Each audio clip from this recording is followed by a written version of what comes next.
All right, man, peace. So now in the aftermath of the events of this past weekend at Charlottesville, Virginia, involving the altercation between the so-called white nationalists against the conglomerate of, the Rainbow Coalition of white liberals, black liberals, homosexuals, simps, transgenders, etc. And what has transpired since then, you've seen a lot of liberal black athletes come to the forefront, trying to put on the face of strength, but really just revealing how mentally fractured and weak they are. So let's see how this is covered. Of course, I'm going to chime in. I think last week I was just, with everything that's been going on in the last couple of months, and especially after the last couple of days, seeing everything in Virginia, seeing what's going on out there, and earlier today in Seattle, I just wanted to be able to use my platform to be able to continue to speak on injustice. I truly feel so sorry for a lot of these so-called black male athletes, and I feel very sorry for a lot of so-called black males in general, because they're constantly subjected to the weak-minded rhetoric of these idiots on television. For some reason, Michael Bennett, because he can bench press 400 pounds and he can rush the passer, is somebody who's qualified to speak on societal issues for whatever reason. Right? He's somebody whose opinion should be valued, allegedly. And he's clearly somebody who, from that little small snippet, is very, very confused and caught in the rabbit hole of liberalism. He clearly looked depressed there. Why did he look depressed? Because of what he saw from the white nationalists. See, white nationalists, they represent to the weak-minded black male and black female, liberal black male and black female, that no, the white man does not want to give you a hug. They don't like you. Right? That's what that represents for them. That's why it hurts them so bad. No matter how many Caucasians they pass by every day that'll say hello, good morning, and acknowledge them, they're more worried about the 2,000 or 3,000 white nationalists that are white trash that probably came from just as disenfranchised a background as them. They're more worried about 2,000 of them that marched in Charlottesville, Virginia, than they are all the other Caucasians that will, speak to them cordially and give them the hug that they want. So that shows you that, the mind of the so-called black liberal is weak, is fractured, and they have very, very low self-esteem. I hope that I can activate everybody to get off their hands and feet and go out to the communities and push helping each other, sit down with somebody that's the opposite sex, sit down with somebody that's the opposite race, different religion, understand that people are different, and go out and, join their community and try to change your society. See, he has a Babylonian mindset. In his mind, he thinks that people from all these various backgrounds are all supposed to hold hands. No, well, people from different backgrounds and cultures and customs and the like, the best that you can hope for is that they can dwell in tolerance, because there's going to be a line of demarcation where people are going to say, no, thank you. And unfortunately, in the society that we live in today, you have liberals and people like Michael Bennett who feel like it's okay to force his beliefs on others. So-called liberals, particularly Caucasian liberals, the people who are teaching these black liberals this mindset, they are, they remind me of the character of Nurse Ratched from One Flew Over the Cuckoo's Nest. Like they truly believe, or Kathy Bates's character in Misery, like they truly believe that they know what's best for everybody. It's truly sad, and it's really a manifestation of a almost reverse fascist mentality. Like, I'm going to be a fascist in a nice way. I'm not going to take you to a concentration camp. I'm just going to tell you that you have not been educated properly. No matter where I go, I'm still a black man, and I can't get away from that. See, it's another so-called black man complaining about being so-called black. I'm a black man, and I can't get away from that. Let me rewind this.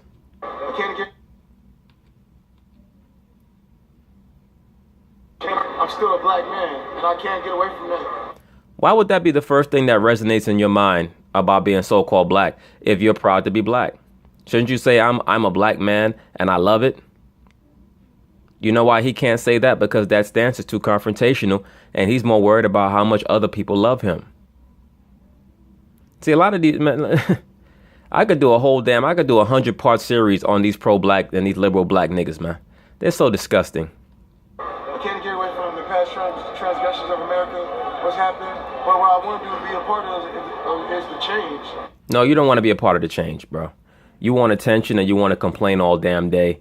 And you want people to look at you as if you're some type of leader.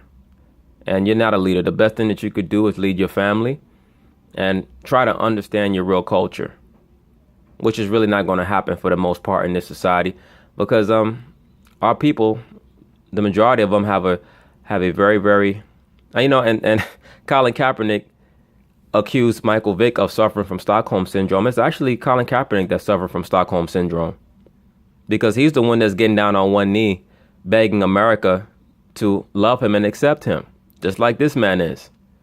They're the ones suffering from Stockholm syndrome. All Michael Vick did was say, maybe you should consider getting a haircut. It's Colin Kaepernick who's getting on TV and, getting down on one knee in front of the flag, begging and hoping and praying that the people that he calls the oppressors will love him.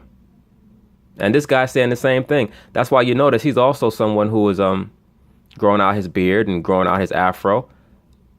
Not as a form of culture, but as a form of rebellion, right? Which is also indicative of socialist beliefs. That's when Karl Marx started to grow out his beard and his hair. Right? A lot of these guys are not growing out their hair for culture. They're growing out their hair just to be contrarians, to show I'm just against. I'm an agent of chaos. Pay very close attention to this guy, Michael Bennett. They're going to be using him for the next few months. The change of the kids, the change of society, and continuously push for that. Michael Bennett isn't the only big-name player who chose to sit during the national anthem over the weekend. Marshawn Lynch also remained seated Saturday night. Let me say something about Marshawn, though. I don't believe that Marshawn was sitting for the same reason as Michael Bennett. All right. I believe Marshawn was just sitting because he don't give two fucks. I believe Marshawn is just, I think he's just done with the whole thing. Michael Bennett, on the other hand, he's one of these niggas that wants a hug. As well. And we welcome Will King to the show. Will, good to see you. You guys as well. And I'll start with you on this one. Do the events in Charlottesville make these social protests more understandable? No, not at all. Not at all. As a matter of fact, all the events in Charlotte do is make a lot of the black liberals look even more pawned out than before. Because supposedly you're so proud to be black. You confident in who you are. So you should not be affected by a very, very small representation of Caucasians who don't want to be bothered with you. Your mentality should be, you know what? We have so many issues that we have to work out on our own. We don't have time to worry about 2,000 or 3,000 low-level Caucasians that don't want us. We don't have time to worry about them right now. But the fact that these niggas are so worried about what the Caucasian man is thinking and feeling about them shows you where their true heart and where their true spirit lies. And this is why they're spazzing out on Trump. Trump is like, Trump is like the dude that the guy blames for sleeping with his girl when he really should be concerned about why the girl slept with him. Why are you worried about the dude? Worry about the girl. You know what I'm saying? That's the one who was supposed to be loyal to you. Right? Not the dude. The so-called black man is worrying about Donald Trump. All Donald Trump is doing is being the president. But, it is what it is. Well, let me start with this, if I may. When I, like all three of you, and I think almost everyone watching, saw what happened this last weekend in Virginia, I'm disgusted. I'm embarrassed. I'm embarrassed that takes place. Now, you disgusted and embarrassed that, you wasn't able to, your plane flight didn't land in time for you to be part of the march. In this country, racism, racial supremacy, race cults of any kind are odious.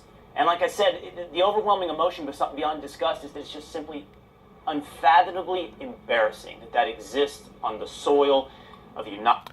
Look, I've already said this before. All these young Caucasian men represent are the people who've been left out, written out of the deal. Most of them were not able to go to college. If they did, they failed out of college. So they ran and joined, a white nationalist group. A whole other video could be made behind the psychology of why, various young males join these groups of any race, all right, so-called nationalist groups. A lot of times the brain is not fully developed, fully functioning. When you see Caucasians like Will Cain lambaste groups like this, it's not because he necessarily disagrees with their ideologies or their outlook. It's because they're approaching it in a very immature and nonsensical way that's really not going to benefit anybody in the long run. Will Cain would take these young boys behind the shed and say, look, yes, I understand what you're saying about the blacks and the immigrants and so on and so forth, but we have to attack this issue economically. We have to attack it strategically and logistically, not by carrying torches. It makes it too blatant. It gives them too much ammunition to fire in return. This is what I was stating in the video about, what's this guy's name? Jimmy the Greek. They got mad at him for saying things, for taking backroom conversation and bringing it to the front room. This is why they lambaste the so-called alt-right. And also, like I said, they also represent a lot of stances that are contrary to the culture and the societal reshaping and engineering that they want to implement. Right? These type of groups, they're against transgenders and homosexuality and things of that nature. Right? They have a lot of fundamentalist views. So they're going to use this event, however staged it was, or haphazardly, or, just taking a look. I'm already on record as stating that I believe that man, James Fields, that he was a plant. I have little doubt about that, most likely an MK asset. And they're going to use this to attack a lot of these middle America Caucasian groups that are borderline domestic terrorists. All right? They definitely are. But this is the reason why a lot of mainstream Caucasians don't like them, because the mainstream Caucasians understand that there's a better way to maintain dominance than doing something like this, which is really going to lead nowhere. And it's just going to demonize their whole race of people, quote unquote, so-called race. Of the United States in 2017. And I agree with many things both of you gentlemen have said this morning. Steve and I have totally... And I would say probably about 15% of the people in this crowd are undercover agents anyway, either undercover police or FBI. I totally agree. I cannot understand from a legal standpoint how this isn't first-degree murder. I think in Virginia the definition between first and second is distinguished between premeditated. That car running into a group of people looks pretty premeditated to me. And Max, I am also concerned that this exists in our country. It gives me a very, very pessimistic view of where we're headed. This is domestic terrorism. It needs to be called out from the highest powers in this country. It needs to be put on notice, pointed out, and everyone be able to condemn it. Does it then, to answer your question, Molly, make Colin Kaepernick's protest more understandable to me? Let me say this, though, for a lot of so-called liberal blacks who are drinking the Kool-Aid from the liberal media about what should be done to a lot of these quote-unquote extremist Caucasian groups. Be very, very careful, all right? Because if they can call the Klan domestic terrorists and the skinheads domestic terrorists for having a protest that, for whatever reason went awry once they were confronted by a group of liberals of various factions, what's to stop them from coming out and saying, look, you Black Lives Matter people, you Nation of Islam people on the street who are producing hate speech, Israelites, anybody of that nature, we're also going to attack you in the same way. Now, I mean, we know about things like Rex 84 and things of that nature that, they already have various groups on those lists anyway. And under the Patriot Act, every so-called citizen of the United States is classified as a potential domestic threat or domestic terrorist. But I always say, be very careful who you want to take liberties from, because they may come for you next. All right. Keep that shit in mind. That's why I say the whole liberal mentality is based off of the false premise that we all have to hold hands and that we're all directly affected by what's happening to this other person. And that's based off of the understanding that the elite know that so-called blacks are codependent on everybody else, but especially on Caucasians here in America. They know that. So it's very, very easy for them to utilize a scenario like this to bring in social reforms. To me, the answer is no. Here's why. I refuse to accept that the debate is between Colin Kaepernick's point of view and those cretins that took to the streets in Virginia. This is not the two sides of the coin in this debate. It is not, is Colin Kaepernick right versus idiots carrying Nazi flags and Confederate flags and causing violence in the streets of Charlottesville. Well, hold up, Will Kane. You were an advocate for the Confederate flag. I did a series on that, and you tried to speak up or at least provide some form of perspective for those who, still use the Confederate flag. From the very beginning, with Colin Kaepernick's protest, and by the way, I just listened to Michael Bennett as we came in here, and I really have nothing to rebut Michael Bennett on what he just said. Pretty strong points, nothing to disagree with. But from the beginning with Colin Kaepernick's protest, I've asked for one thing, and sometimes been mocked for it: specificity. Let's talk about exactly what you want changed and what you're sitting for. Yep, in other words, Will Kane noticed the same thing that I said. He has no end game. None. And he knows that he has no end game. That's why he's no longer speaking, because he has nothing left to say. He lets little silly niggas on the internet talk for him now.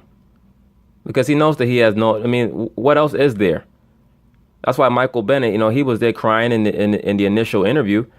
I saw another interview with him. I'll probably include it on this video where he's talking about homosexuals and they deserve rights. See, you brothers got to be very careful, man. They use these different movements and they suck you black people in so that you have to accept everything. They don't want you to just, build up your own strength internally and try to build up a community in and of yourself. They want you to accept Babylonian philosophies and stances. Things like pansexuality, bisexuality, pedophilia, right? Indirectly, they are going to try to implement those type of things.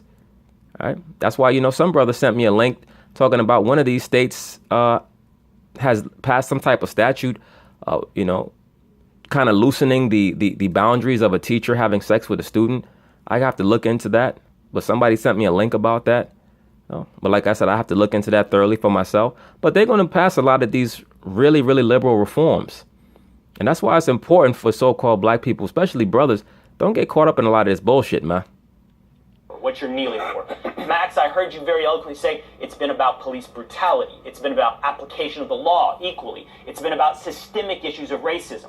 My point of view from the beginning has been this. I've had problems with the forum. I've had problem with the place, time, and how you did that, how you enacted that protest. But you also have to be very specific about your point and what you want to solve. Because if it's just about racism, there will always be idiots like those in Charlottesville. That's what I stated previously. Getting on one knee, trying to say that you want equality. That's like getting on one knee and saying, I'm going to sit here on one knee until every day is a sunny day. Bro, every day is not going to be a sunny day. And the reason why you truly are getting down on a knee to appeal to who you call the powers that be or the oppressor is because, they're the ones who validate you in your mind. You're not self-validated. There's no real meaning to your life if you can't hold hands with them and you can't get that hug and that kiss on the forehead, man. I don't know how many times I got to say this. It's so obvious. That, unfortunately, is probably unsolvable in the human condition. But can we solve things that you have a specific problem with, like police brutality or like application of the law? And if so, just to finish up, Max, and if you can point to those, then we need to have honest debate about those points. The prevalence, the type, the legitimacy of police brutality or application of laws on each of those individual circumstances. That's the honest conversation. I agree with that as well. And this is why I always compare it to the relationship analogy. When a relationship is over, it's just over. Like I saw a video that Chris Brown did talking about Rihanna. I'll probably do a video about that. When he was talking about after he confessed something to her, it was never the same. The rapport between the so-called black community and the police, anytime so-called black people watch an arrest taking place, they're going to have their phones out. They're going to be making their comments. They're going to accuse the police of being racist, even if they're following proper protocol. That's why I said the solution is obvious. A so-called black police force. But why can't you have that? Because, the elephant in the room is that niggas don't trust niggas. So that's why they're constantly begging the white man to just do the right thing. Please do the right thing, master. That's really what it's about. That's why I say, man, these liberal niggas, like these pro-black niggas and these liberal niggas come on the internet, everybody's a coon. Look, man, you can fool a lot of people with that, but you can't fool me. I know what you're really about. on the internet trying to front like you so angry. You're really just angry because you can't get that love from the white man that you want, man. The honest conversation is not Colin Kaepernick's point of view versus Richard Spencer or the idiots in Charlottesville. Well, again, from a narrow point of view, I agree with you. And also, you're a trained attorney. And so you, of course, your mind may go to that place. Like, wait a minute, we have laws. You know, you want to redress, you want to address something. What do you want to address? There's a process you go about it. And then there are tastes. Do you like the way they went about it? People are allowed to react how they want. They ostracize him socially or support him because of the way he did it. I understand that. But I think in a broader sense, it is actually about that. Kaepernick, if you look underneath it, look at the broad point. There is racial injustice that has not been corrected from the atrocity of the slave trade, the institution of slavery. So how do we correct it, Max? What are you proposing? Are you proposing some type of restitution financially? We know that you're not proposing that, because you're going to have to empty your coffers if you do that. And I don't think that any faction really understands that other than the elite. Like, you know, when black people start talking about, you know, financial reimbursement for slavery, restitution for slavery. First off, do you know what that really entails? Do you know what would have to come into the fore for them to actually institute something like that? You know what type of revelations will have to come out? Because, you know, when people have to pay you, then all of a sudden they're ready to do real research and tell you the truth. They might have to come out and tell you, look, yeah, you're so-called black, but you're not from Africa. You're from Europe, dude. We don't have to pay you. Your ancestors were not slaves. As a matter of fact, this Caucasian person here was a slave back in the 1600s. We got to pay them. We don't have to pay you. Right? As a matter of fact, your forefathers owned his forefathers back in the 1600s. Right? You had a black forefather who was a slave owner. Right? You're not really from here. You from there. You're really from Ireland. You're really from Germany. You're really from Spain or Portugal, England, Scotland. You know what type of revelations will have to come out before they start giving you the money back that you think that you're going to get? It's never been fully corrected. And I am protesting this. That's the subtext. And the subtext of the hateful bigots who marched, who were armed and wound up killing someone in cold blood, incidentally, is no, we think that that's good. We like that. That is essentially what's going on. Now, I will say this. That I think we all agree on this. One of the most beautiful pictures to come out of this was the black cop with his back to the protest, to the hateful bigots, to the white supremacists and Nazis, neo-Nazis. And they had swastikas and Confederate flags and were spewing hateful, disgusting things. And he was there protecting their right to do it. Right? Now, I understand you can say, look, no one's saying Kaepernick doesn't have the right to do it, but there are consequences. But again, I think that misses the emotional undercurrents here. Of course, because you're a Caucasian liberal. You need to tap into the emotional undercurrents. Because when we start talking about facts, you have nothing to say. See, notice he's a so-called Jew. They got all their money back and more for the so-called Holocaust. When it's about them, then it's about money. And this is what I touched on before. When Shannon Sharp was saying, well, how come with Jewish people in the Holocaust, they're more sensitive? Why is that? Because the Jews understand the money system, the Caucasian Jews do. They understand what it's all about. All right. But with you, they want to promote emotionalism. OK, notice this guy touched on Kaepernick and he never addressed what Kaepernick's end game should be or what it was. Because once again, if they were to get literal in regards to restitution to so-called blacks, they're going to have to start telling black people about real history, and they're not ready to do that. All right? They get their power from promoting narrative, not from promoting truth. That, you know, the feeling that people are getting is, yes, that's right, that black cop is defending those bigots' right to do it. This is America. Just as it is America when someone protests something in this country by kneeling during the national anthem. And if the answer is you can never do that because after all you're then protesting all of America, then in fact and if there are pressures brought to bear that keeps that person unemployed, in fact you're saying sure you have the right to do it, but don't actually exercise that right without severe consequences. And Kaepernick's side has zero moral equivalency, which is I think really underneath what you're getting at from Richard Spencer's side.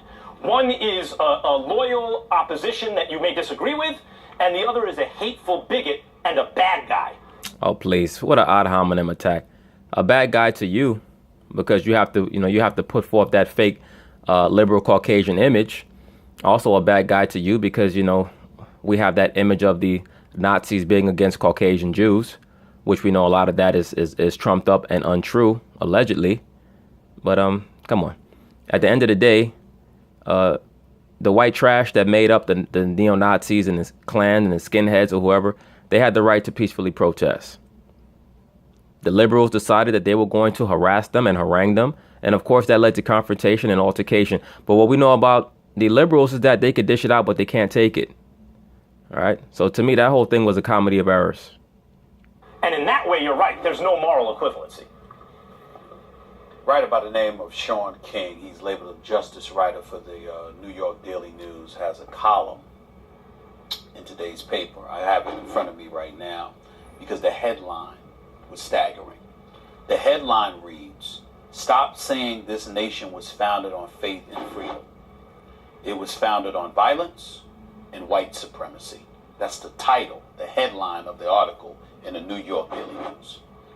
Regardless of how anyone wants to debate that reality, Will, the fact of the matter is there are a vast majority of black folks in the United States of America, as well as other minorities, who will proclaim that that is the absolute truth. That is how they feel. And based on that feeling and that emotion, it justifies the protest. Well, let me say this. America was truly founded, based on a rebellion against the overlordship of the Bank of England. And I've gone over this already. All right. It really didn't have anything to do with so-called color. Like I said, the institution of slavery did not become something that was just consistent with being black until maybe the late 1700s, early 1800s. Prior to that, throughout the 1600s and so on and so forth, you had blacks that had slaves. You have so-called blacks that had black slaves. You have so-called blacks who had Caucasian slaves. All right. Once again, what they do not want you to know is that a lot of so-called black people came over here from England, Ireland, Scotland, Germany, the Netherlands, etc.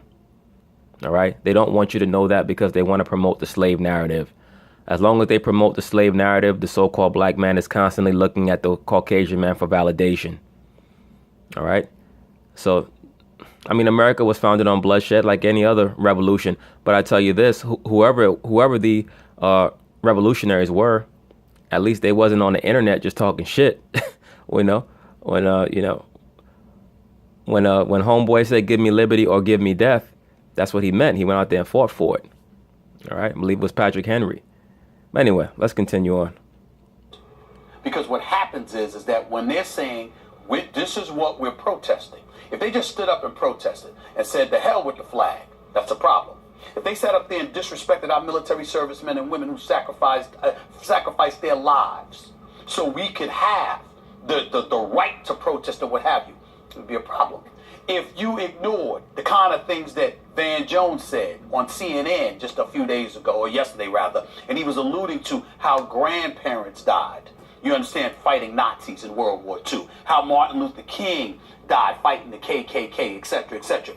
No, Martin Luther King didn't die fighting no KKK. Martin Luther King was a pawn of the communists, and when they were done with him, Martin Luther King got his head blown off. That issue is so deep, that Martin Luther King issue. That's a true rabbit hole. Him and his dad were both assets. All right. That's why you had the assassin that came into the church that Martin Luther King's father was teaching in to try to kill him. The little midget black dude. His name has slipped my mind, but he ended up killing Martin Luther King's mother. If those things were ignored, you would have a point.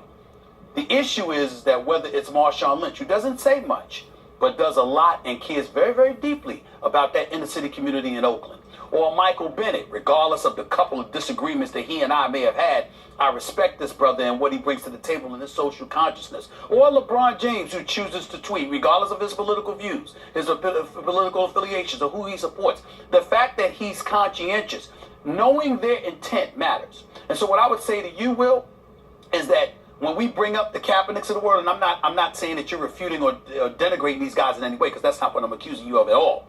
I'm just trying to highlight the point that when they take a position and such a public stance and they sit for the national anthem or whatever, you measure just as much as Max does, and myself and Molly and everybody else, you measure intent.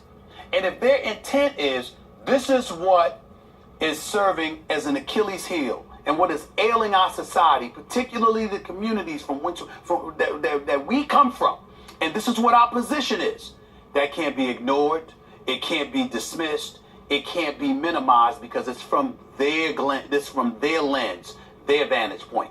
No, sir, I'm sorry. But the argument that something cannot be minimized because of vantage point, that's not an argument that holds weight. Somebody could speak from a certain perspective or vantage point. It doesn't make them correct. And a lot of these guys, they're just talking, and they're frustrated because of the mental problems that our people have. It's not the economic problems. Our people have money to buy all type of frivolity. All right. So the real issue is the family structure. The real issue is the so-called black woman has been pulled into liberalism by the so-called white woman.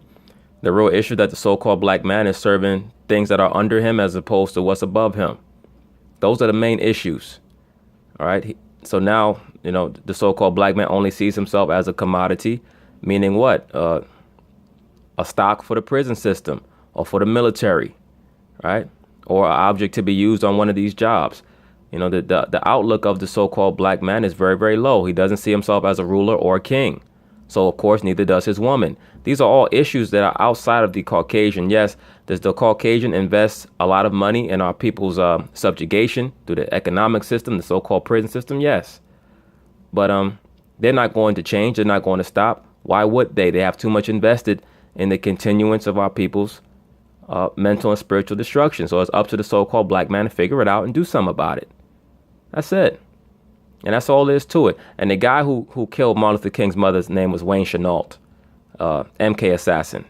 I'll probably cover him on a later video. But anyway, you know what? Let's continue this in part 2.